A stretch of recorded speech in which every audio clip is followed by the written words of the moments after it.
But like if you sit down at a table with Americans and let's say there's like 3 girls or 3 guys and whatever, you sit down, you'll say hi to the guys and the girls will be like, oh, hi, where are you from? What do you do? Everyone's just very friendly. Whereas if you sit down with a table of 10 people in Romania, you'll say hi to the guys, you'll completely ignore the women. The women won't say a word to you and everyone's very cold and no one talks and it's very different. America's a lot more open as a society, which is nice. Because they say Americans are dicks. No, I wouldn't say you're dicks. You can accidentally be very annoying when you're seen in like Europe or other, you know, and I'm American too. Loud and obnoxious. Yeah, loud, obnoxious. Yeah. Or just like I'm American too, right? I grew up here, but I left when I was 8. So I was effectively raised in Europe. Or like Americans will just walk in with like baggy shorts and like a vest and a hat, like into the most prestigious establishment and just wander in and they're just different than Europeans. You can spot them off a mile away. Like if you go to the casino in Monte Carlo and you go to the high rollers table, everyone's in a tux.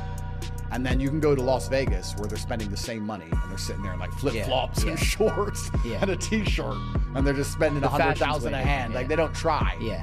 So that's what Europeans mock Americans for. Like nobody puts any effort into their appearance. Yeah. It's kind of a thing. One thing I think you should do while you're here or soon is eventually Joe Rogan. Do you think would you like to do that? Sure. That'd be a very interesting conversation.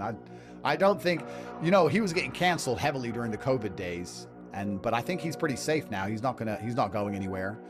I was about to say that there was conversations of me doing Joe Rogan long before, because before I got arrested, he was down to have you on. Yeah, before I got arrested, I was avoiding America. Here was my completely flawed logic.